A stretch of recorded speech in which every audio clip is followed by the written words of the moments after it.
comes in handy, but it did in this case. Definitely was a good thing. So wine has been part of civilized life for at least 6,000 years, probably more.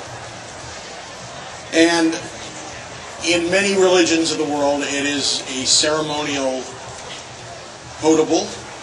Obviously, in the Catholic ceremony, in the Jewish ceremony, where they say a brucha over the wine, which says Borei Pri Hagafen, which means thank God for the grapes. So it basically assumes that you're going to make wine out of those grapes. That's what grapes are for.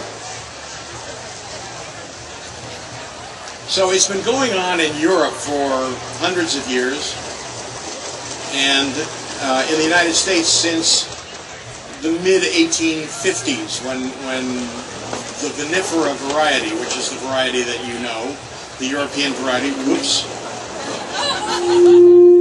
That's what the wind thinks of this speech, I guess. All right. The vinifera varieties were brought to this country in the 1850s by some crazy guy, a Hungarian named Count Augustin Haraszti, and he first tried to start vineyards in Wisconsin. Well, that didn't work out. So he kept going, and he came to California, and he planted these varieties. But also the mission fathers had brought the mission grape and planted it all throughout California as a ceremonial wine. So that was there. And when California became a state in 1848, there was a thriving wine industry, and it thrived until the end of the 19th century. Now, wines were cruising along in Europe and in America, but then two devastating blows came that really put the wine industry on its heels. The first one is called phylloxera. Have you heard of that? Have you heard of phylloxera? Okay. It's this little microscopic louse, and I use that word advisedly. It lives in the soil, and it eats, its favorite food is grapevine roots. So what happened was kind of interesting. When the early people got to New York on the East Coast, they found grapes there, and they made wine out of it, but it was a different species. It wasn't vinifera, the European grape variety. It was something called Labrusca. So some of those wines you probably have heard of, Muscadine and Niagara, and a few of those, they kind of have a funky taste, but you can make wine out of them. So they thought that it would be a good idea to send some of those vines over to Europe so that the Europeans could look at them and study them and so on. So they sent them with the dirt from when they pulled them up, right, still on the roots. Well, unfortunately, in that dirt were these little louses, lice, phylloxera. Phylloxera, the Labrusca variety, which is the American variety, is immune. Phylloxera don't like it. They don't eat it. They're happy living among the roots, but they don't destroy the vine. But as soon as they got to Europe, they immediately said, oh, look at all these wonderful vinifera vines around here. Cabernet, Pinot Noir, Chardonnay. It's a feast. So they basically, it takes about 2 or 3 years for a vine to be killed by the phylloxera. And in the 1870s and 80s, every vineyard in Europe was destroyed by these little louses, lice, whatever. There's only one good thing about them, and that is that they're afraid of heights. So they don't crawl up the stem of the grapevine. They stay in the soil.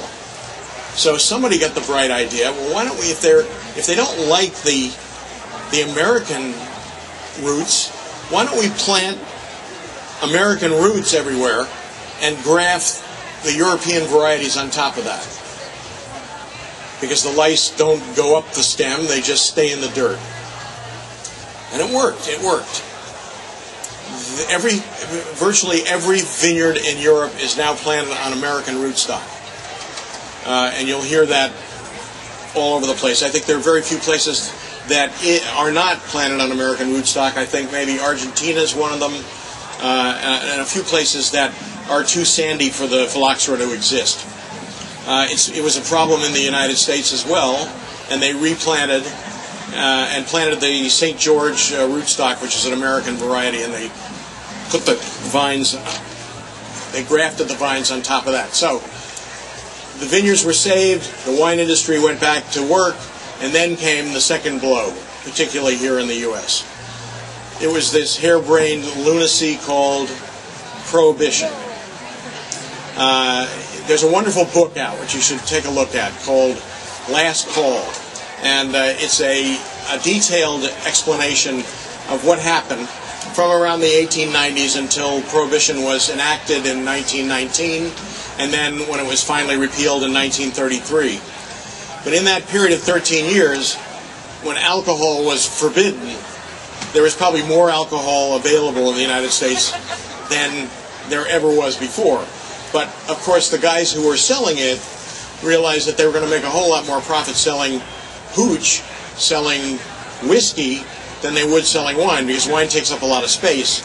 One wine bottle is one wine bottle, but one bottle of whiskey can, take care of about 20 people. So whiskey became the drink of choice in the United States for that 13-year period. And by the time it was over, in December of 1933, wine had essentially disappeared from the American culture. I mean, there were a few people, there were wineries that actually continued making wine throughout Prohibition because they were doing ceremonial wine and so on. And there were also Italian people and so on, that were allowed to make 200 gallons of wine a year in their cellars. So there was a little bit of wine, but the general public didn't know anything about wine. And they knew a lot about whiskey, and they knew a lot about bathtub gin and about all other distilled spirits. Because, distilled spirits are much more easier to transport, and they don't spoil. I mean, if you put a distilled spirit on a hot dock, it'll be fine. If you put wine on the hot dock, it'll ruin it. So, anyway, there was a lot of whiskey around.